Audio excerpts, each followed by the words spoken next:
Well, welcome back, Cosmic Family. I'm very excited to have here Rachel Varitimos. And her bio is she's an evolutionary astrologer who helps people get in touch with their magic and the magic of the universe through the lens of astrology. Her philosophy with astrology is that it's never used to put you in a box, but instead it's best used to open yourself up to your limitless nature. With astrology being a science that has existed for thousands of years, Rachel believes that astrology is a map of the interconnectedness of all things and when studied daily can awaken our psychic senses. She believes that astrology can be your comforting hand to hold as you take risk and make big leaps into the unknown. And in that way, it has a tremendous power of helping you harness your intuition and manifest magic on this earthly plane. Rachel worked with clients using astrology to affirm and illuminate their innate gifts, gain direction in life, find self acceptance, and gain awareness of their shadows so they can be integrated and alchemized into their greatest power. Rachel does this through deep dive readings, astrology coaching, and her retreats, where she integrates other modalities of healing such as sound healing, sensual dance, intuitive eating, and somatic coaching with astrology. So thank you so much, Rachel. I'm really excited, everybody, today because I get to geek out with another fellow astrologer and really share kind of our own journey of how astrology is really an important modality in our own self-healing journey. So thank you, Rachel, for coming on. Thanks for having me, Charlie. I'm so excited to geek out with you. Yeah, I met Rachel back at the eclipse in April. It was the eclipse in Aries here in Texas at Confluence down at the Sovereign Ranch, and I mean, every time we started talking, we just would go into these like long conversation of astrology. So I'm really excited for her to be on the show today and to share her own journey of how astrology or any modalities and why self-healing is such a big, important journey in her own experience. So, Rachel, would you like to share kind of your own story of like either astrology, but overall as a whole, like how has your self-healing journey been, and why is self-healing such an important part of your own yeah, healing? Oh my God, I have the longest self-healing journey. But yeah, I want to acknowledge we did have the best conversations at Confluence on the Aries eclipse. So before I get into my story, I'm curious, have you had a lot of shifts since that eclipse? So much, so much. I mean, the show started after the eclipse. I've really come into my space as a healer, which was very difficult before because I was struggling with just the idea of being called a doctor. So yeah, I mean, it's still going on. I still feel like I'm still healing through a lot of things that the eclipse really started during that day. Yeah, I was curious because I know me, Ryan, some other people have had massive healing since the eclipse, and it's super in alignment with the astrology, and it's in alignment with what I'm about to tell everyone about my story because I feel like I have dove in. I don't know about you, but like ever since I got into astrology, it's helped me dive deeper and deeper into my self healing. And the more I understand how it works, it's almost like the faster I can heal, like fast tracks the healing in a way. Like cliff notes to So your healing, right? yeah, like legit. Since that Aries eclipse, it's like I took another layer seriously. So I'll tell you guys about that in my story in a second. But yeah, I've been on a healing journey for a really long time. It started when I was 9 because I was an obese 9-year-old. I didn't have any friends. I was a silent child. Extremely self-aware very early, and I think that's why I was like very highly sensitive. So didn't have many friends, obese, begged my parents to let me go to a weight loss camp when I was 9 because I didn't look like the other kids and I didn't know why I couldn't be like the other kids. And so that really kickstarted my healing journey. And I went to a really famous weight loss camp. Have you heard of the movie Heavyweights? Yeah. So the camp that I went to, it was called Camp Shane in the Catskills, and that's what they based Heavyweights off of. Interesting. Okay. So I went to that camp and I lost weight, and it was like a life-changing experience for me, obviously, because now I understood, oh, I was stuffing my feelings before with food, and it was my first time making friends because there was other people who looked like me. So I had serious friendship wounds really early on, not belonging wounds, feeling different than everyone else. And after I left weight loss camp, I lost 20 pounds in 6 weeks, and I was determined to keep that off for the rest of my life. So that kickstarted a lot of disordered eating. I started researching nutrition until 3 a.m. starting at like 10 years old. Like I was an obsessive nutrition researcher. Started going to the gym at 4 a.m. before school every day, like really early on. Yeah, I've been consistent at the gym since I was 15, going about 4 a.m. in the morning. I don't do that anymore, but yeah. So basically, the first part of my healing journey was a big fat struggle. Like, it was me going head first into all of the things, like grasping and controlling, doing everything I can to transform, and just feeling like I met with roadblocks. So much so that I ended up getting my degree in nutrition. Like, I thought, I had studied nutrition on my own for this long, that if I went to school for it, that would be my answer. And what I was really searching for is I wanted food freedom. Like, I had learned to lose weight in this toxic way, and I had a lot of disordered eating patterns, and you don't have a life when that's the only thing you obsess over. Like, you're not truly healing. And I thought learning from college would give me that freedom. Like, I'd get this aha where I'd get to have freedom from food in my body. So I went to college, and I graduated top of my class because I just was obsessed, and I was just like, go, go, go. I was working 30 hours a week. I was still going to the gym every day. I was like, I did all the things like a berserker. I definitely overextended myself. Can Um, we ask you real quick, what is your top three? What's your sun sign, rising, and moon, so we can have context of, your story? I'm a Taurus sun. But my sun is opposite Pluto and Scorpio in my second house, which is very much like Oh, my Taurus okay. sun's in the eighth house, like transformation and obsession and power struggles. So I have I have like major themes of transformation in my birth chart with my sun sign. And then my moon is in Pisces in the fifth house. So I like fun. Okay. And then I'm a Yeah. Libra rising. Okay. Libra rising. Got it. Yeah. So yeah, I went to school, didn't find my lessons, and then I was like pissed or distraught or frustrated, just like I'm sure so many people are listening to this on a healing journey. You're trying to heal and you do all the things, and you're just like, F you, God, or whatever. Like, why am I not there? Why is it getting worse the more I try? And so then I decided to get my functional diagnostic nutrition practitioner training so I could give lab tests. I was like, well, now maybe I'll learn my lesson if I learn how to give lab tests. Finished that training, and now I'm just in like complete distraught. Like, I don't have freedom. I've learned all of the things. I feel like I'm like, this is not working. And so that is the first time in my life I surrendered. And I think this is what happens with a lot of people. And now that I have astrology helps me surrender all the fucking time, which is why I'm going to talk about in a second. Astrology helps you fast track your growth. But I stopped controlling my food. I just ate healthy food. I was like, I'm going to eat whole foods. I'm going to eat when I'm hungry, stop when I'm full. Within a few months, I completely healed everything I had been looking to heal. It's like I finally found the freedom with food. My body weight was at a body weight that like previously was really hard for me to maintain. And I was maintaining it from me just listening to my body. It was like this, whoa, all I had to do is listen to my body.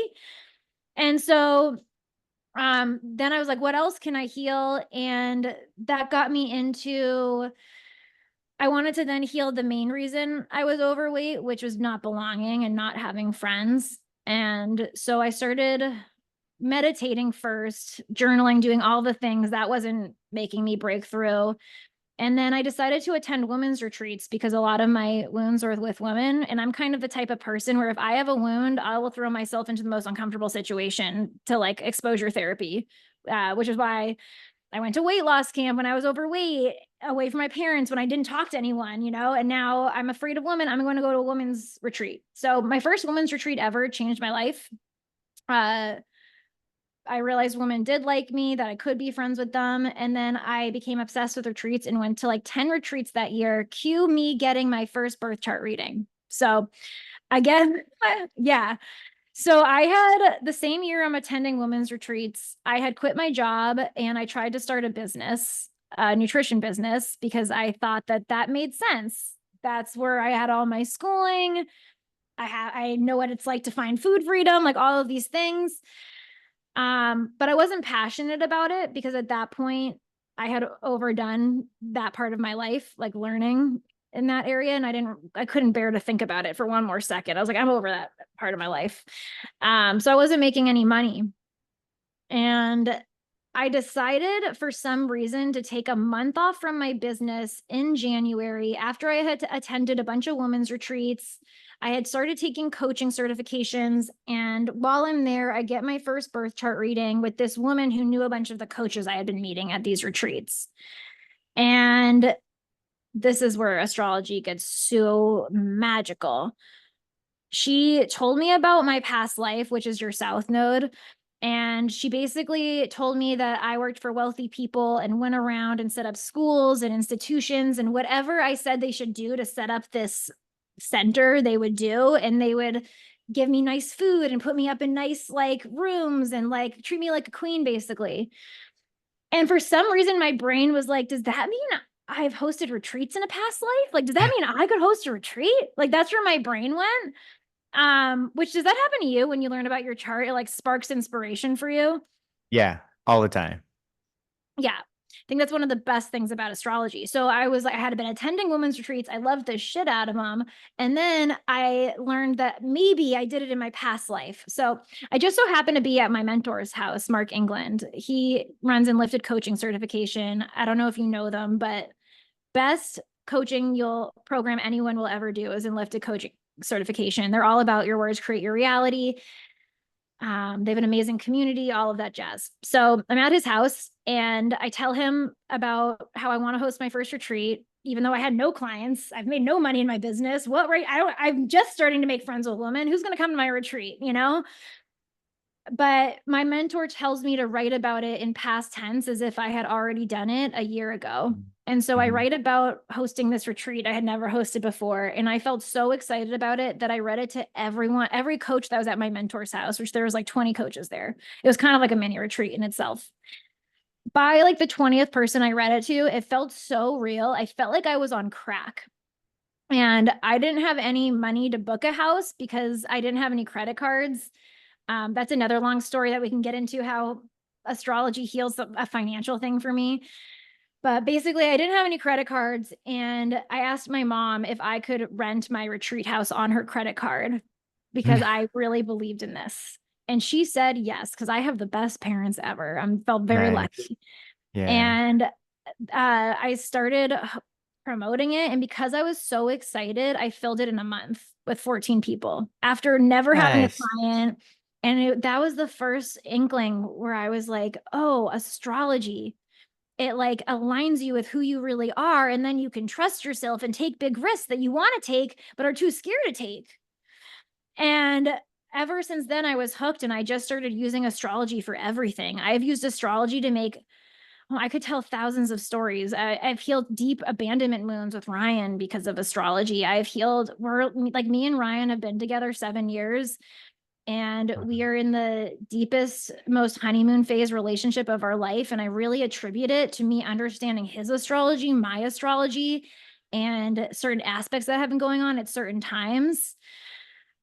Which that's another story. There's just 10,000 stories in which astrology changed my life. But what I will say is that it completely healed my abandonment wounds. It completely healed my relationship to work. Before I was a berserker who worked 24/7 and was anxious all of the time, stressed all of the time, like just no nervous system regulation. And I learned from my birth chart that I needed to slow down and take my time. And that changed my life. I was diagnosed with a panic attack disorder when I was really young because I was prone to panic attacks at a really early age. And now I learned it's because I was not following the alignment of my birth chart. And so now I don't have anxiety like that anymore. Don't have any panic attacks. Like I'm so relaxed and at ease in my body because of all of the things I've learned from following the astrology. I now have like friends everywhere. Like I make friends left and right when previously I felt like I didn't belong and it was so hard for me to make friends. And it was because I followed the astrology. Basically, astrology fast tracked everything. And it was following my solar returns. So I don't know if you're into solar returns, Oh but yeah, are definitely. you? Yeah, yeah. So I first realized solar returns will change your life last year. I didn't have a relationship with my inner child. I was a very serious kid. Like I took everything seriously, even as a kid. I was not a child kid. I went to a weight Hmm. loss camp because I had goals as a child. Um, So I knew I needed to have more fun in my life because I didn't know how to have fun. And that's what my solar return said that I was healing last year. And so I used it to surrender my business again. Like I knew that my business, I had hosted 6 or 7 or maybe 7 retreats at that point. I forget how many retreats now, 6 or 7 retreats. And I was starting to lose the joy and the fun, but I didn't know what to do next. And so on the Pisces blue moon, Pisces rules my 6th house of day-to-day work. I announced to the world, I'm not hosting another retreat and I don't know what I'm doing, but I'm just following the fun because that's what my solar return said I was healing. And that was scary. So what was fun for me at the time? Well, it was studying astrology because I had already been studying it. I'm an obsessive person, like 24/7. So now I gave myself permission to wake up and study it from the moment I woke up to the moment I went to bed. And I was like, well, how am I going to make money while I do that? Well, I could drive Lyft and I can listen and I can learn astrology while I drive Lyft. So I started learning astrology because it was so fun for me from the moment I woke up to the moment I went to bed. I remember 2 months in, I was like, what are you doing, Rachel? Are you a Lyft driver now? Like you literally were just, not that there's anything wrong with being a Lyft driver, but I had just hosted a bunch of retreats and like did all this cool stuff that was like adventurous and out there. And now I'm Lyft driving, learning astrology, but it was still fun for me. So I kept going. And then 3 months in, it's probably similar to if you move to another country and you immerse yourself in another language. Like everything was astrology to me. Like I couldn't have a conversation without seeing astrology. And I started really helping people because it was all I could see. And so then I only knew how to talk to them in that way. And they were having these big breakthroughs. And then I had this realization like, oh my God, I'm an astrologer. And so then I came out as an astrologer, went back to hosting my business. That first month made 6 grand and then continued ever since. And that was just more confirmation that the more you follow your fun and passion, and because I followed my solar return and trusted that, it helped me take a big risk that I don't think most people would take. A lot of people told me it was a stupid risk, that like, you hosted all these retreats, how do you stop now? But I'm happy I did it because then I became an astrologer. And then fast forward to this Aries eclipse on my birthday, my new solar return told me I was going to be healing my identity and my voice. And so I was like, I'm going to take this stuff seriously from the day of my birthday. We're starting a podcast on your birthday if you're healing your voice.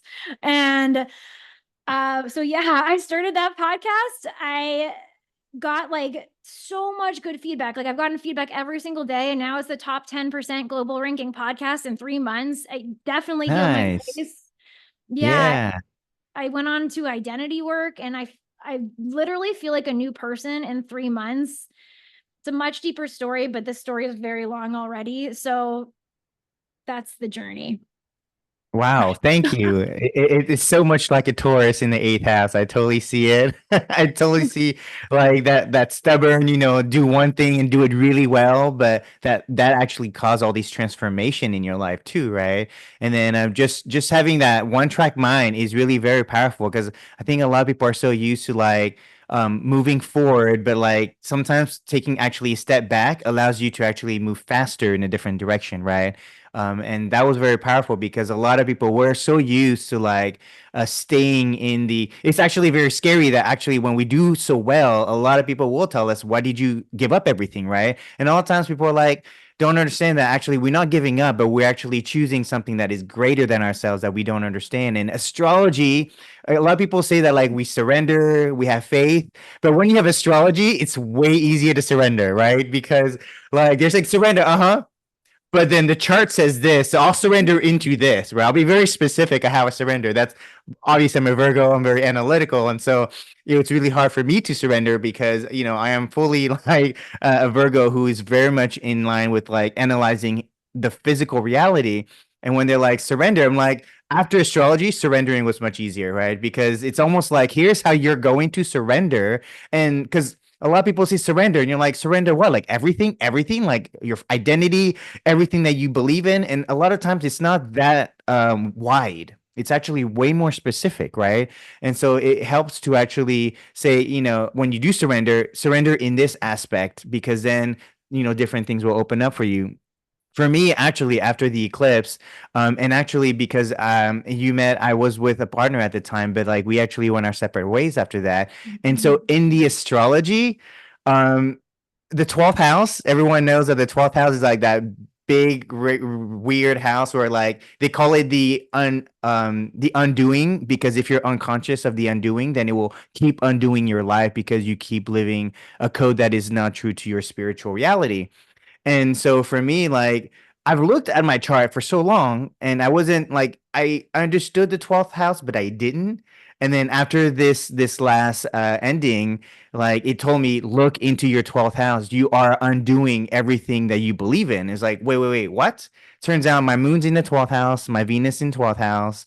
So it made me realize that I have mummy issues, right? And I'm a tiger mom victim. I call it tiger mom victim because I'm an Asian American. And Oh my then God.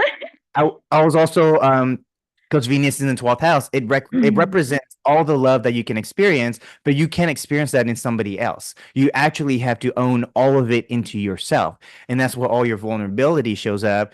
And so in a way, because it's actually trying my North Node, or my what's it called, my MC, it kind of tells me that actually if I speak about my vulnerability, I will access and make the unconscious conscious so that I don't undo a lot of my own unconditional love aspects, right? And so for me too, I came to this country. I struggled with being an Asian in this country. So I had a lot of the bullying aspects. And so that is where I experienced a lot of like not having belonging, right?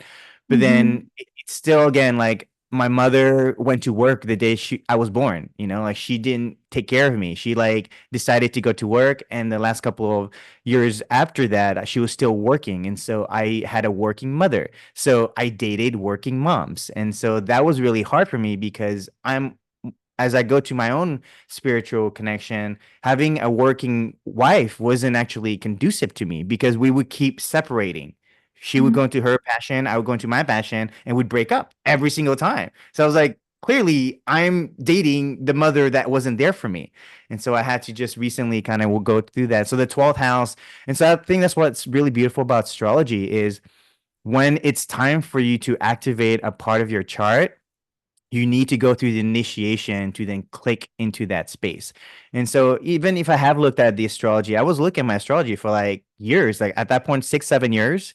But the 12th house didn't make sense until an experience with somebody clicked into place. And then now I was able to go into that 12th house. And that's again post the eclipse in Aries, which is about telling us about personal boundaries. And so if we didn't have that personal boundary in relationship, it would break the relationship for you to actually reset your own personal boundaries so you can find somebody else. And so it's been this very deep lesson for me too. As you said, like the astrology really guided me to actually go through the healing. And so I could easily, I mean, this is like my mother wound is like a, 40 odd years a problem, right? That I didn't really Mhm. think about. And then when I went deeper into it, I went to very deep shadow work in the last couple months, especially during the double Capricorn moons. I was like, Oh okay, yeah. universe, take me into the baby womb because I'm clearly missing something. And so I went through my own like shadow work, and it showed me all these things that I hadn't thought about for so long. And so astrology guided me to it because I could have easily gone like, I don't know what to look at. Like shadow work can be so oblivious sometimes. And so you needed direction, and the astrology put me into that direction. And it was very important to pay attention to. So that's why I love your story, because it just shows too that like not knowing astrology puts us into a path of like you're doing what you need to do unconsciously, and you're going to go through the milestones you need to, like you went through your camp. But understanding how the astrology is part of their lesson allows you to actually get that gift ahead of time, because I tell people all the time, shadow work is only actually trying to teach you how to own your gift. But if you know what your Mhm. gift is, you're willing to go through the shadow work because you know that there is light on the other side of the tunnel. Versus a lot of people who go through their dark night of the soul, they don't know what they're hoping for. But a lot of times when we know that there's a light at the end of the tunnel, every shadow work doesn't seem so bad, right? And that's why I feel like Mhm. astrology gives us a little bit more insight into that shadow work that could feel so overwhelming. And for you, I mean, the aspect of play is also something I went through. I mean, because I had working parents all the time, I thought I had to grow up really quickly because if I could help pay for my parents, or my parents couldn't pay for things. So I was like, hey, I need to pay for myself. So like, I early as like 15, I was working, trying to like make a living and never really kind of had a chance to play. And I am a Leo rising. So that's actually very important that I learn how to play because that's my rising sign. So I've had to really share with people that, that also had this problem like for you, so that together we're able to actually get into that playfulness and really heal our own through other people. Yeah, and that it's like both, that like you can put the work can be fun. Yeah, right. I remember when we were talking about your chart at Confluence too, that you were in Aquarius South Node, I think in the 6th house, Yeah. and that your Yeah. North Node was Leo in the 12th house. Yep. Yeah. Yeah. Yeah. Yeah, you do remember. Yeah. So I wonder if like that eclipse, because it was trining your North Node, was part of, like part of that realizing that lesson. To me, that's so fun. Like to make meaning out of these things, to be able to like look at a chart and look at what happened over the last month and be like, this is why it happened. And just give yourself like, to me, the chart really shows us that you create your own reality because there's limitless possibilities and energies within every aspect. And so then you can lean in and trust more and surrender more, because surrender is a pool of limitless possibilities and you don't know what you're going to get, but you do know if the astrology is asking you to surrender, like that you need to move towards this, that it's going to be good. So I love the way you put that. Like, yes. Yeah. Yeah. No, it's I love to also learn like some of the other aspects of like what you learn about your chart too, because I mean, definitely it's not an easy chart because if you guys know, and I have a little bit of that, but the idea that your sun is in the opposite sign of its, right? It's actually you have to live the polar opposite of your sign, which is not a difficult thing to experience because um and we say this a lot, is actually learning your polarity. So like as a Virgo, actually when I struggle the most is actually to bring in the aspects of the Pisces, right? So for me, like I can be so analytical that I forget to have compassion for people, right? And so I actually healed a lot of that when I studied Pisces and realized that I had Piscean qualities and that together the Virgo and Pisces could actually offset a lot of my own issues as a Virgo. And so for you, you were born with that. You actually had to, I say you lived in the home of Scorpio, but you were born Taurus, which is its opposite sign. Yet the polarity of that super stubborn energy that is like one track mind is still similar, right? Because you still have that Scorpio one track mind of, like the Taurus, but you did in a lot of emotions, because like you're saying, the not belonging is an emotional connection. And so you had to go through the what like the Scorpio house taught you. And I know that you're all like it's we're like speaking another language by using astrology, but this is so important because if we actually, I wish schools would actually teach us astrology. I tell people all the time that in Harry Potter, when you wear that hat and they tell you which house you belong, that's astrology, y'all. That's astrology. And the more we actually were put in the right house to develop our skills, the more elementary school elements, understanding the four elements, knowing that right away which element do you belong to, would actually give you an experience of belonging right away. And that's why I think it's so important that I wish astrology was like another language that was taught in schools, because it's so important to understand our own mission, our own spiritual mission. And I love to also go back into, I think, past lives. We even kind of dabble into that, but you know, Mhm. past life is definitely an important conversation in astrology because it tells you why you even chose your chart that you chose to experience the life that you're experiencing today as a creator to your reality. So Mhm. yeah, I'll open that up to you. Okay, well, there's so many things you said that's exciting to me. So, yeah, astrology, it would be my dream for it to be taught in schools because, even like just knowing your sun sign and what house it's in, and the house, like if for anyone listening to this doesn't know, like each house represents a different area of life. And so your sun shines a light and is like, hey, this is part of your purpose, your success, your leadership. Like, focus on this area of your life. Like, this area of your life is important. And then I always think about how the sun is connected to our solar plexus. Have you ever thought of it that way too? Yeah, exactly. And how, Yeah. like, because it's where we shine our confidence. The sun is our confidence. The sun is rules Leo, you know?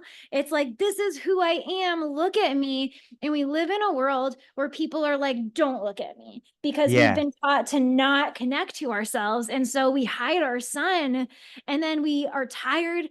We don't have life force energy because the sun represents your life force energy. And if you deny it, like, I was tired. I mean, that whole story I told you, I was like tired. I was not present. I was not being a Taurus. I was being way more scorpionic. I was being like, rawr, like, get there. And I was wondering, how was I like so young but tired all the time? I have more energy now than I did in college, you know?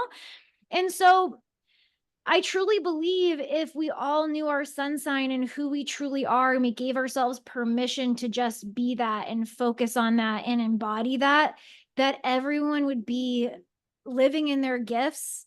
We would not have these self-worth issues, because people would just be like, yeah, this is me. And we wouldn't be confused about our purpose. We would, because we would be it.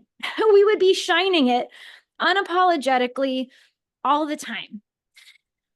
So yeah, even like where I just gave Sun Taurus in the eighth house, yeah, it is opposite. And so because I didn't know that, I was so much more scorpionic and in the eighth house and like transform. And like, for anyone who doesn't know the difference between Taurus and Scorpio, they're in astrology, there's always opposite polarities. Like, Scorpio is like control and power struggles and like obsession and like, hold on for dear life and we're going to make this happen. And Taurus knows its worth and it's present. It's not needing the control. It is present. It is self-reliant. Scorpio, part of the control is codependency, right? Like power struggles, codependency. Mhm. Whereas and I used to be codependent. Taurus is self-reliant. It's present. So if you're present, you can't be controlling and grasping it in your head and obsessing all of the time. And this even And they like, have a polarity of the Mars Venus, right? Mars is the go getter, go take action, do something, versus the Venus is more like, I'm here, let me be. And in letting me be, you attract what energy you're looking for. yeah, exactly. So I actually even have that too, because I'm a Libra rising and my Venus is in Aries. So and then I'm a Taurus sun and my Pluto's in Scorpio at the exact same degree. So they're exact for me. Like, I have all these oppositions. So I'm very understanding of the balance, still learning the balance. We'll learn the balance my whole life. Um, but I can't even want to back up before I was able to shine my moon sign, my sun sign. I just gave it away what I was about to say. But I truly believe that the foundation that everyone really needs to understand to even embody their sun sign and everything else in their chart is their moon sign. Like, their relationship to getting their needs met, you know, because I actually had a hard time even understanding how to embody my present Taurus, like being nature sun sign, before I embodied my moon sign. And the way I've seen this is I actually know quite a few people who don't relate with their moon sign. And then I know people who do relate with their moon sign. I did not relate with my moon sign because I was in that scorpionic go, go, go. And Pisces is like surrendered in like the abyss. Like, they're not like that, you know? Yeah, yeah. The Pisces need space and time. They're not like, okay, let's go. They're like, whatever. So when I learned that about myself, what I found is one of the reasons people don't get their needs met. And your moon, if you don't have a healed moon, you will have like insecure relationship attachment styles. This is partially how I healed a lot of abandonment wounds, was my moon sign. Your relationship to money will be skewed. And like, obviously, I don't think you ever have a completely healed moon sign. Like, I'm not saying I'm healed. I figured it all out, but I have healed a lot of things through it. It heals your relationship to getting your needs met. And when I say why it heals your relationship style, is because what I've learned being in relationship, especially with like Ryan, we've grown so much together over the 7 years, is that it's never each other's job to meet each other's needs. That's not why we're in a relationship. Like, if you need another person to act a certain way so you feel loved, that's not you meeting your own need. If you felt loved, you wouldn't need that person to act a specific way so you felt love. You would allow them to act in a way that is how they show love, you know? And so the thing is, when we heal our moon sign, we start to recognize where we didn't get love, where we're not meeting our own needs. And we learn out why we're not getting our needs met from our fourth house, is what I found. So the Oh. fourth, yeah. So in astrology, the fourth house is so all houses represent areas of life for anyone wanting to know. All planets, maybe you've explained this before, Charlie. Maybe I'm re-explaining it, but all planets represent like an action in your life or like a character in your life. So the moon represents getting your needs met, but the fourth house represents your upbringing and your family and your ancestry and how you learned like initially to get your needs met, basically. So if you have a Capricorn fourth house and a Pisces moon, like me, for example, then you're not going to meet your Pisces moon needs of a lot of space and surrender and being in your intuition, because you're being Capricornian. You learn to be Capricornian in your fourth house and you're like goal oriented, F my feelings, move forward, the harder the better. Let's make it hard. Let's just reach the goal. Like, let's be cold. I'm not going to be empathetic towards myself or you, like this is how it is, basically. And once I understood, oh, the sign that's ruling my fourth house is what's blocking me from getting my needs met. And it's why I was used to be really cold to Ryan. Like before I healed a lot of these relationship wounds and met my own self-love needs, I was mean to him because I had that Capricorn energy at home. I was just like cold, like, you didn't do it right, get out of here. Like, no, like, leave me alone. Like, don't, like, you know what I'm saying? Like, not afraid to just be a B word. um And that stopped me. Like, your fourth house, like depending on what zodiac sign rules your fourth house, can stop you from getting your needs met because you think that this is meeting your emotional needs because you learned it from your family, but really it's wounding that you have to come into balance with and heal so that you can then actually meet your needs. Does this make sense what I'm saying? Yeah, yeah, exactly. Yeah. Have you found that in your chart actually? I'm curious. Yeah, no, mine's Scorpio. Mine is the Scorpio rule, fourth house, and going back to the moon. And I think the moon and sun is actually very important because we talk a lot about this in our culture, right? Especially as a Western culture, it's a very sun-driven culture. It's all about the go, go, go. We talk about this masculine energy, even women becoming more masculine. And I tell actually what I've noticed, and I don't know if you've noticed this too, but I tell women actually pay attention more to your moon sign because women are more in tune with their moon sign because they are driven by that energy versus the masculine, where we're supposed to actually act out in the world and show ourselves. It is more that radiant energy to do something in the world. And so we have a masculine sign too. However, going back to where people say men and women both have the masculine and feminine, it's the sun and the moon. And so when men are not experiencing their emotional needs, their feminine side, it's the moon sign they're not experiencing, right? And so it's going back to when people say like, "Oh, what is your emotional side?" Guys can get very weird about that part, and I'm like, no, look, it's in your chart. It's everybody's got it. Every man has it. It's not like it hasn't been there. It just culturally we've been attacking it. Don't cry, don't do this, don't do that. Some men, oh, that's easy to not cry because my moon is in Capricorn. But not if you have a moon in Pisces, a moon in all these water signs. And so this is where like, but then those men are much more sensitive to being able to take care of people, being more the therapist, being more the nurses, right? This is where the idea of men nurse and why they're more, important, because it's not like that's not their job, right? But that is their job because they're so in tune with that feminine energy, the moon sign in their cycle. And so that's very important in understanding how those two come together. And then going back now to how you were saying the fourth house is where you belong, where you come from. And I think this is where a lot of books talk about this in psychology, but we also in the Celestine prophecy that we have these control drama that we were born with, that not born with, that we are nurtured into, right? So nature is our genetics, but nurture is the expression of that genetics depending on where you live, who's around you, and how your family treats you. And so that actually will show up in your fourth house. And if you're not able to understand that, it's hard to then actually support that moon sign because the moon sign is connected still to the fourth house because the moon sign comes from the fourth house. And so this is where, like, if you understand the basics of the chart and then you are able to see how everything's moved, you can see how everyone have chosen these fractals of the default chart, right? But it's really beautiful because that shows that like all of us are the same because we have the same 10 planetary celestial bodies and the same 12 zodiac signs, but how they show up is how we fractalize and want to experience from reincarnated lives, how we want to experience this life today. And then the other problem is the social construct, right? Where we live within a Western society, where we live maybe in the Eastern society. This is why the Vedic astrology is very different from the Western astrology because the culture is very different. But even literally on the planet, they show up in different places. So energetically, when one side of the world is experiencing the sun, the other side is experiencing the moon. So that's why these astrological concepts are different because the culture itself is informing us of how to become because there's some good parts. The Western world likes to kind of like tell you be yourself, ironically, but then they label all these things on you. And then the East loves to try and tell you to follow the community, like understand how the community is and kind of see how you fit in.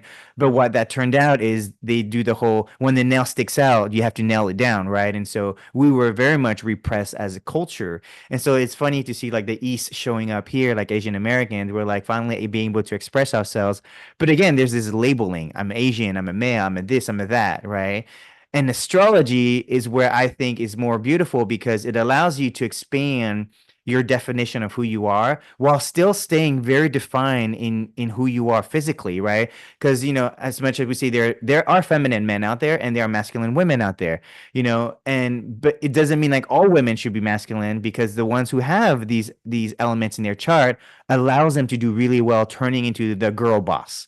But then there are actually very strong men who have actually very prevalent feminine aspect, and they are really good fathers, and they should be the stay-at-home fathers too. And so that's why it's again this whole idea that even the gender roles have broken because astrology is teaching us that like there's aspect of ourselves that shows up that is more in line for who we are. But then you have then the overly labeling where like now we need to label, are you a masculine, feminine, or are you these in between genders rather than just accepting that you are a fluid energy with your chart. I love this point you're making so much. So I actually have an issue with labels, especially since I've didn't what is the word? Dove so deep into astrology. So you know how everyone's like, I'm autistic and it just took me until 40 years old to get diagnosed, and I'm neurodivergent and I'm ADHD and I'm this. Well, I had a somatic therapist and a friend, and I was talking to her about like not belonging or like social anxiety or something. And after working with me for a while, she was like, Rachel, well, maybe you might be like a little autistic or like neurodivergent or something. And when she said that, I was like, Ryan's joked about that with me before, mainly because I could just get hyper focused. Like I'm just like a person, I can block everything out. I'm a little different in that way, but I've never Scorpio been like, house, yeah, got it. yeah, that, whatever.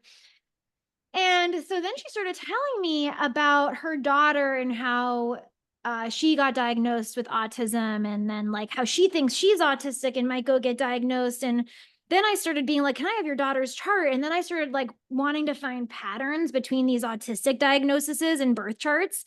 I searched for hours. Um, and I couldn't find like a single through line. I found some similarities, and then I just came to this conclusion: there are no labels. Why do we try to put labels on things? Why can't it just be that the chart is making different angles to different things? We all have different configurations. No one is right, no one is wrong, no one is normal, no one is not normal. We're literally all on a spectrum, and we try to put a box around normal, but there is no box. And astrology shows us that. And the coolest thing about astrology is how it relates to what we're even talking about is I feel like this is a very Aquarian type thing to talk about, right? That it Yeah. doesn't matter. We're all different. Yeah, no, there is no normal. Yeah, we're all quirky weirdos, but we're all in one collective. And Aquarius rules astrology. So it's just like, and we're moving into the Aquarian age. And I actually have this hope, this dream that the labels drop away as we go into the Aquarian age. And we actually realize that we can all just be. And our chart is just our expression. You know what I'm saying? Yeah, yeah, exactly. And to balance it out, right? Because I love balancing things out, right? I think labels have power in just a lot of times, like when I talk about astrology, people are like, wait, so does that mean like my destiny is written for me? I'm like, no. The labels give you the ability to lean into your gift. And then Mhm. after that, you get free will. You get to choose whether or not you're going to act out like a Leo right now or like a Virgo, Mhm. right? So for me, it was the same thing. People said, I thought I was an introvert because Virgo is an introvert, right? But and I wasn't aware of my Leo rising. And yet every time I hung out with people, like I couldn't stop having fun. People love hanging out with me and they look at me and go, Charlie, you're not an introvert. Like you have a lot of fun hanging out with us. But I have social anxiety around strangers, right? Which is a lot of my bullying when I was growing up. And so I had to kind of understand, even in the Brickman Myers, right? Like you're either an introvert or an extrovert. You can't be both. But in the chart, you can be both. And that's why, because once you know that you are both, then you know when I need to go into my Virgo side. Because after 3 hours of talking to people, I need my Virgo time, right? To go into introverting, understanding what's happening. But then after a while, like in my cave, I get bored. So I want to come out and be a Leo and have fun, right? And so there is this fluidity of who we are, but understanding that the label allows you to lean into your gifts, right? and Mhm. and not allowing it to create a box, because what happens with labels in today's society is that it creates, oh, because I'm a Leo I get to do that. Mhm. No, actually that's not how it works. And I hear these jokes a lot in people watching do a lot, I watch a lot of comedy just to like get into that Leo comedies bit. They joke a lot about how, oh, I get to blame astrology for this part of me, right? I'm annoying because I'm a this, right? And Yeah. it's so Oh, yeah. frustrating because you're like, no, you are taking a disservice of the power that you were given. Actually, it's because you are this, you get to do that and much more. But it goes back to this like this negative reinforcement that our labels create. I think our labels should give us the ability to feel free only when we actually lean into it. Versus a lot of people say, oh, this is the box of my labeling of I'm a Virgo. But then if people realize that like there's 10 planets in your chart and at any moment those get activated. This is why the sun moves to 12 houses for a whole year. That means in a whole year certain part of your chart will get activated more than others. And so that doesn't mean that you're Virgo the entire 365 days of the year, but you can slip in and out of different aspects of who you are. And so the labels is a good stepping stone of being yourself. But after that, break it. Just like an artist, right? Artists are taught, here are the squares, here are the lines. And then after you become a master, break all the lines, break all the squares, break all the foundation you learn, because art is created above foundation, not because the foundation keeps us locked in that box. Yes. Yes to everything you said. And to add on that, like even when we're given these identities, just like what you were saying, there's limitless possibilities within one label, like identity. Like there's Virgo, and Virgo has its certain energy, but then depending on angles and aspects that are made to that Virgo, like maybe you are a Virgo moon, but maybe your Chiron is there and you don't really like, and so it shows up in a completely different way, or like, I don't know, random examples. But yeah, I think it's helpful and damaging for people. People can put themselves in a box, but then they can also like explore within that energy, like just like within archetypes, right? Like I'm really into tantra and different like tantric archetypes, and then there's like the Shakti archetype, and there's the Isis one, and they all have a flavor to them. But just because something's a flavor, that flavor can, it's not a box, you know? And to even add on to that, I've been thinking a lot about this North Node in Aries and how Aries rules the first house. It is the foundation of our chart and it's our identity. And our identity is how we choose to label ourselves, right? It's like what we choose to believe about ourselves, it's our self concept. And I've been thinking a lot about this since I started doing a lot of the identity work back in May. What I've come to find out is that it all does start with the first house identity. Duh. Like it's the first house out of the 12th house. But now I'm getting into this whole new way where if you want people to see you a certain way, you create your reality in a certain way, you have to believe that you're that identity. And so astrology never boxes you into an identity, even if you have a certain rising sign. I've actually learned that as people get older, they identify less with their rising sign. and more with their moon sign, because they've healed more of their moon sign and they've connected more to who they are. So that means your identity, yeah, you have this rising sign, this sign that rules your identity, but your identity is also up to you. Like, you still get to create your own reality by creating your own identity within those parameters. And I was thinking, okay, so when we had the North Node in Taurus, Taurus is all about grounding and nature and presence. And, that's when everyone was going in the sun and saying no sunscreen. That's when when the North Node was just in Taurus, like the last couple of years, everyone's like, ground in nature, put your feet on the earth. Like, we all became obsessed with Taurus themes. Yeah. I've now been finding that the obsession is identity work, because we are in the North Node in Aries. And so when I started doing identity work back in May, I started telling myself, I'm a person that everyone loves to hear. I'm a person where people reach out to me and say, damn, Rachel, like, you changed my life with your podcast. I'm a person, like, I started telling myself I was this identity. Like, my life depended on it, basically. I used my Scorpio 8th house obsession. And anytime I had a thought pop up that was in accordance with my old identity, I said, I'm not that identity anymore. I'm this identity. And within a couple months, actually within a few weeks of me telling myself I was that identity, I had people start to repeat back to me the exact things I was saying to myself. And then what ended up happening was I started feeling more self-worth. We go to the second house. I started thinking differently. All my thoughts started to change. Even when I was meditating, my subconscious thoughts were different. I was like, when I don't know if you ever meditate and you just have like random thoughts come into your head, like random daydream thoughts. My thoughts were what I had, my self-concept. Like, the random daydreams were my self-concept. I remember thinking, that's like, those thoughts are way more organized than they've ever been, like flowing into my meditation. And what I realized was with this North Node in Aries is that even if astrology gives us labels to swim within, you still get to create your own reality through your identity. And it's shown in the birth chart. You decide your own identity, it affects your self-worth and how you show up, and then it affects how you think, and then it affects your emotional stability and how you feel, and then you express yourself in a different way based on how you feel, based on that identity. I'm going through the houses right now. Then you do different actions in your day-to-day because you're more expressed in that way. Then your relationships shift, like how you are in relationships shift, because you've now been going about your day-to-day in a new way. Then you gain more power, because, oh my God, like, I am this new identity and look at all these things I've created up until now. Then you create new opportunities for yourself because you feel more like, all this has been happening since I've been doing the identity work.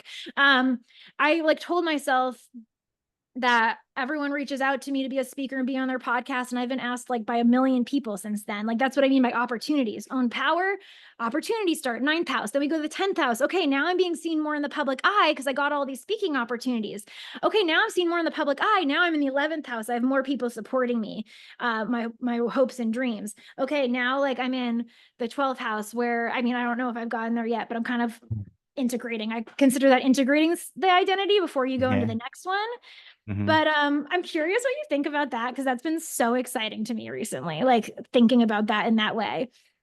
Yeah, it just shows how powerful that even in that first house that the power continues to grow through the 12th house. And how I've said this all the time, like the 12th house is a spiraling up, right? So a lot of people are like, oh, so when I get to 12th house, I'm done. I'm like, no, you're never done. You actually just go back again and do it again. And you're constantly cultivating your spiritual energies in different levels, right? And that's why it's so beautiful. I love astrology because until the day you die, you'll be like, holy shit, I just learned something about my astrology, right? Because there's just so much depth to all the different things that you can learn. And and the idea is like, even the day you're born, your whole life has been kind of written for you, but yet it hasn't been lived yet, right? And so that is kind of like the idea of like you wrote a script for the movie, but you don't know how good the movie is until you actually go and watch the movie and experience the people acting out this script. And so in a way, astrology is this way that it's a script, and then we're actually the characters are living it out. So there's always these. I say all the time, like, oh, spoiler alert, like I can't tell you everything because the universe has blocked things. And I don't know if you've done this, but sometimes when I'll do readings, I'll be like, sorry, there's the block here. So I don't know if I'm supposed to tell you because you're supposed to find out on your own. And a lot of people don't want to. I'm like, no, it's part of the great journey. You wrote it into your script of not finding it out.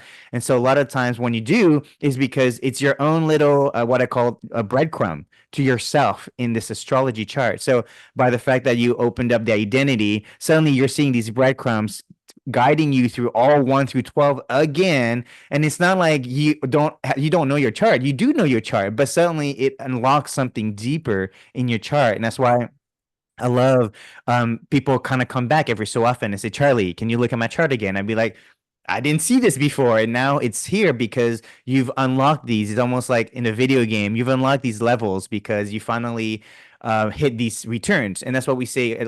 People talk a lot about midlife crisis, half-life crisis. Those are the quarter life crisis is a Saturn return. Midlife crisis, usually I call it your North Node gets activated. So a lot of us are experiencing a lot of these returns, and that's why people go back into these charts and go, "How come I didn't see this in my chart?" And it's because we weren't allowed to because we just didn't have the depth with it. And so for you, I feel like you kind of got deeper, like everybody else, because the North Node is in Aries. Everybody's kind of like, which I do feel this is important because with all these retrogrades, we did do a lot of releasing. And so a lot of us, and I have people tell me like, I don't know who I am anymore. I'm like, it's okay. North Node in Aries, you will know soon enough what is your identity again, because you've released so much social conditioning, right? Or even personal conditioning. So I do think that astrology does have these like multi layers that I think this is why transits are so powerful, is because understanding transits it's similar to the idea of prediction, but I tell a lot of people I don't do prediction. Once you know who you are, you can make your own prediction because, like you said, you are writing your own consciousness. You are a self-fulfilling prophecy. That means when you are creating your affirmations, really you're talking about identity affirmations, that the affirmations became your own operating system. And so everything that you're thinking about from your first house all the way to your 12th house has that conditioning that you've created now. And that's how powerful it is to actually go into your chart, is to actually create your own affirmations that match who you are. Otherwise, you're picking up other people's affirmations and then you're living somebody else's life and then you blame somebody else rather than, instead of blaming yourself, know that you are also the solution, not the person who created the problems, but you're also the solution to all of your problems. Mm-hmm. Yeah. And I even like how you said that we're like clearing out a lot of stuff right now, because I almost feel like we've been clearing out a lot of stuff. And I'm curious if you've also been noticing this, though. It's like stuff's been clearing out and we've gotten this first inkling of, wait a second, that's possible, or like something else is possible. Like I can do something else. Like it was almost this like a little bit of optimism, maybe in the beginning of the month around the new moon. And now it's like deep self-reflection of like, wait a second, like, oh, how do I do that though? And like, okay, and now I'm blocked here. And because I feel like we're going through a series of tests for you to really get to know yourself over the next few months. That's part of this North Node in Aries. And I've actually found it so interesting how you said that you might create affirmations for someone else and that like you can use your chart to create your own affirmations. Because I didn't even realize that one of the ways, until you said that one of the ways in which I created affirmations was unconsciously based on what I knew my weaknesses in my chart are, and like Mm-hmm. what I'm here to heal in my chart. And so, yeah, I actually now I'm like, I think everyone should get a birth chart reading right now and understand like where their weaknesses are, where they might be unconsciously forming a certain identity so that they can do the opposite identity and what they actually want. And then you also said something on the 12th house, and it made me think about how before this podcast, I just did a reading with a guy who had a bunch of 12th house planets. And gosh, he was hard to read for because it's the 12th house. And like, just like, Yeah. A lot I was of like 12th house I meditating. learn is it's like you have to learn it for yourself, right? Because you can't Mhm. find it anywhere else because it doesn't exist anywhere else but in the spiritual house. And so that's why it's called hidden until you're ready to open it up, right? So this is it's multiple keys. And so for me, it just recently opened up, and that's why I'm really into this 12th house now. But like for me, it's that first house and that 12th house, and everything else has been empty. So until I could open up my 12th house, I hadn't really fully activated my chart because now I have a shortcut between the first and 12th house. But before Mhm. that, I had to go through the 1 through 12, right? And so the 12th house, Mhm. usually you have to be much older to actually have enough experience to actually unlock that 12th house because it represents the culmination of everything you experience. So as old souls, it takes a while to kind of really open up that chart. And I tell this to a lot of sun signs who are like 11th house, 12th house sun signs. I'm like, how old are you? Give it time. It'll click as you get older because the amount of knowledge and experience you gain will finally give you the depth of who you are. Because a lot of people are these older souls, but because we're forced to be kids, right? Mhm. Ironically, this labeling again that like you're a kid, you don't know anything. Technically, that's not true. And so this idea that we have to have this experience to unlock these parts of our chart. So for me, this 12th house has been like super deep, but it really puts astrology in a whole nother level for me.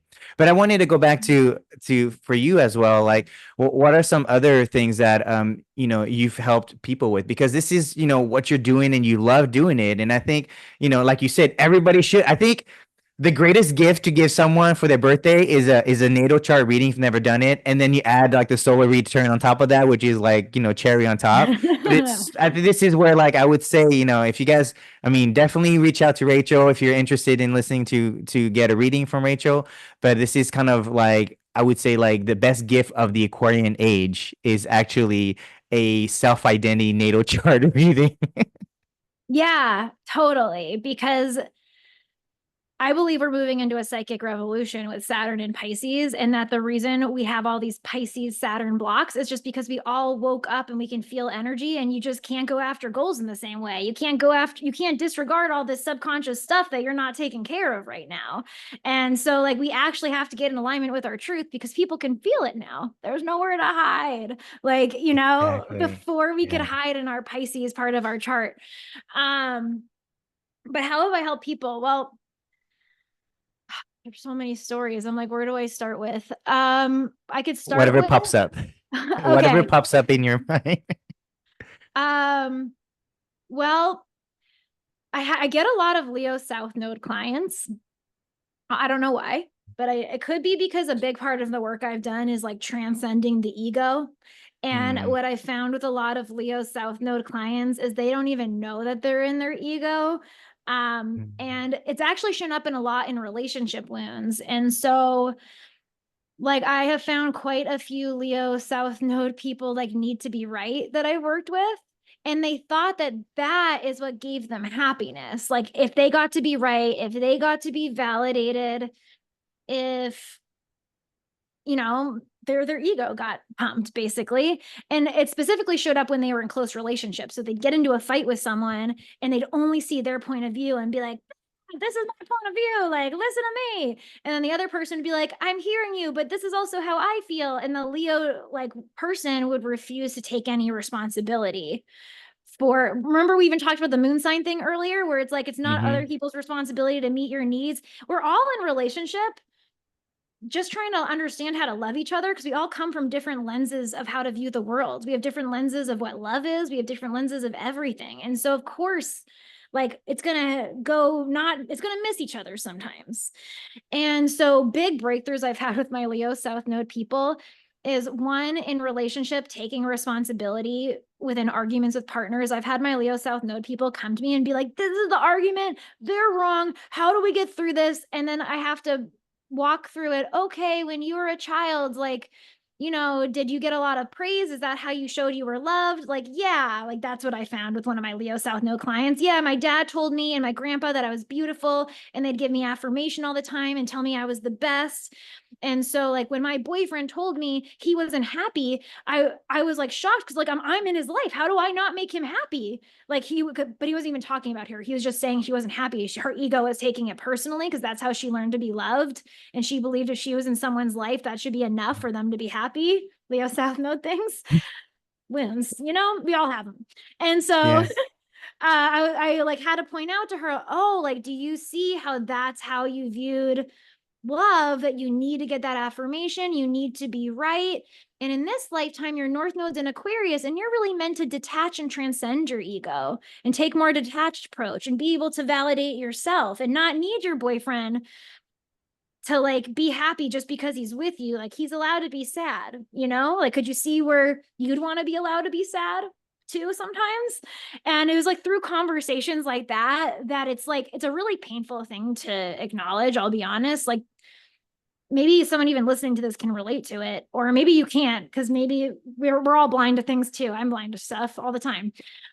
But yeah, it was painful for her to acknowledge, but talk about one of the most empowering breakthroughs of her life, because after that, she no longer needed her boyfriend to affirm her to feel loved, because she learned, oh, part of my Leo South node wounding is I need to feel loved. And so then she got in more secure relationships after that.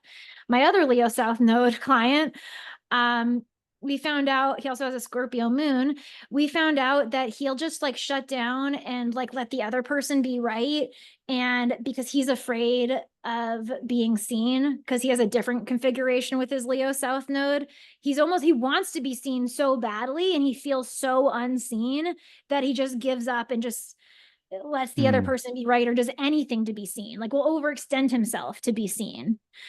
And he didn't even realize that was a pattern. Like we had a whole conversation, like, why can't I love my life? Why can't I actually be happy? Why can't I be joyous? Like, why can't I feel all these things? Oh, it's because your Leo South node wounding, you learned, because then he had his Mercury in Taurus in the 12th house square, his Leo South node. So when he was younger, that square can make him like your voice shut down, like it hides your voice. And Taurus already has a thing with the throat chakra. And so, yeah, he did have something where he was younger, where he couldn't speak up in a really, dangerous situation. He couldn't be seen for what he had to say, or like, you know what I'm saying? And so that was a pattern throughout his life of not knowing how to get it to be seen and to actually get his needs met. So he'll just shut down and like lose himself and do everything for everyone else. And that was a super healing moment, because when you realize those things, you can do something about it. You can decide, I see myself. I'm like, what other situations? I want to tell this story. This is partly why I think everyone should know astrology or have an on-call astrologer. Me and Ryan have been able to heal really deep relationship wounds, fights that we've been in over and over again. And Pluto is the planet of intensity, and they have to go to the depths if you want to finally transform and heal something. And there was one time me and Ryan were in a really deep fight, horrible fight, blew up. He went to his office. I went to my computer. I was like seeing red, just like clicking at my screen, being like, I don't know what to do. We haven't resolved this fight in 4 years. How would we ever resolve it? And then I decided to look at the charts, and I see Pluto is trine the moon. And I'm like, oh, I could go back in there and we could finish this thing. Like we could actually like finish this for good, because when Pluto's trine the moon in the sky, there's some opportunity there. There was a reason you had an intense argument fight. And so I went back in the office, and I remember I said to him, I want to get to the bottom of this, and I'm just going to listen. Because one thing about Pluto is Pluto wants to control. So if you do the opposite and you surrender and you breathe into the trigger, it can actually help heal that Pluto lesson. So I was like, I'm not going to control and try to fight back. I'm just going to breathe, even if you're triggering me as you're talking, and I'm going to listen. And I sat there and I was breathing. He said a lot of things that triggered me. I was just like, okay. And then eventually, like 15 minutes in, he starts bawling his eyes out about his dad, who had passed away when he was 23. And it turns out this whole fight that we've had since like over 4 years, we've been together 7 years now. So this was a couple of years ago, 4 years ago, 3 years ago. But yeah, this whole fight was never about us or me. It was about his dad. And then he cried. Then I could see everything. He could see everything. We hugged. We were both crying, because then I could see where I was being a poop bag, like he could see where he was being a poop bag. And we never returned to that fight again. And so that's another way to use astrology. I even just got a text from my client this morning that he's so much happier in his life, because he's a lot like me and you, Charlie. I attract a lot of clients like us, where he like works really, really hard and like can't feel his emotions and disregards his emotions and just like doesn't have any fun. He actually has a Leo North node. He was the opposite. But he messaged me this morning and said, Rachel, I feel more connected to myself than ever. And he was telling me how he just harvested his first cannabis plant. And he's like, I'm so happy I've slowed down. I'm not taking like risks for no reason anymore. Like I actually feel connected to what I'm doing. Like I feel so happy. And the main reason is because he kept saying over and over, I'm connected to myself, which is the main reason he decided to see me. And what did we work on the most so far? His moon sign, connecting him to him and his needs. So those are just a few stories. I could go on for hours on Yeah. stories. No, this is beautiful because this is actually another piece that I wanted to talk about in astrology is actually relationship astrology, right? Because we talk a lot about natal charts, and that's for me because I have a stellium in the first house. I do a lot of self-development, so a lot of my natal charts help people kind of tune into who they are.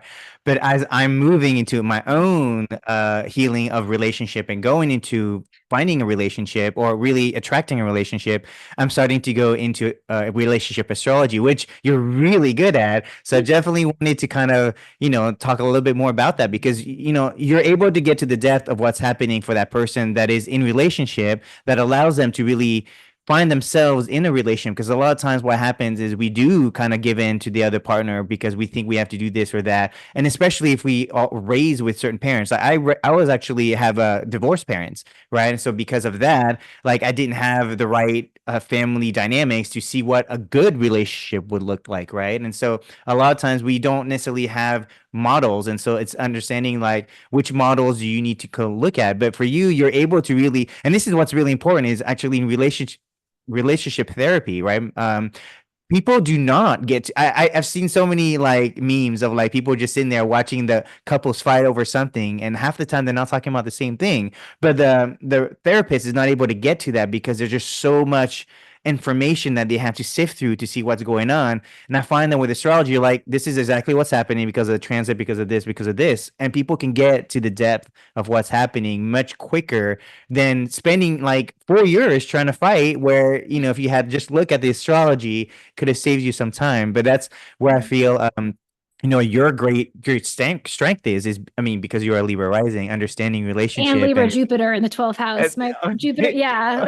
Yes, Jupiter 12th house. Okay, nice.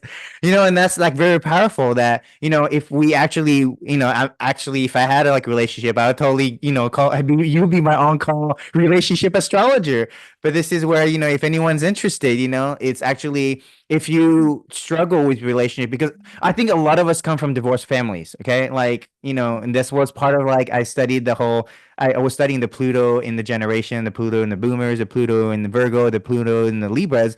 But what happened is in that generation, we experienced a lot of divorce, right? This and it was new to the Western culture. And so now today, oh my God, we have so many divorced people now. But that shows that like a lot of us weren't able to actually heal from a lot of our relationship problems. And so it is really important that astrology can really come and help us develop our relationship with somebody that we want to be with, but we just, don't meet the same way because we don't understand what's happening in our charts. So I love that you're sharing all these particular experiences of relationship because that's gonna save us. As literally a race, I tell people all the time, like if we cannot have children and we cannot not pass on our trauma to our children, we're constantly passing on trauma and not healing, then as a culture, as a civilization, we're going to die off, right? Because we're not supporting parents and their children and supporting kind of like the family unit. So I do think astrology is very powerful in that, and you express the relationship in astrology so well. But we're also kind of coming to the end of the hour, and I wanted to kind of give the opportunity for you to maybe share one tip to everybody who's listening. I know it's gonna be really hard, but one tip or one advice of like if people are really going into this self-healing journey, whether it is their personal self-healing or their relationship self-healing, I think that's still very important is what would you share with our audience about a tip for self-healing? Hmm. Can I share two tips? One tip? Okay. We I can make it I mouse into two tips if you want. I'm totally okay with that. People will not say no to more tips. okay. Well, I already said this one, but I am obsessed with it and it feels like the key to everything at this point. is doing self-concept work and identity work and really getting in tune with who you want to be. And it can be easier if you get a reading first to just have someone tell you your gifts and everything so you can like tune into those things.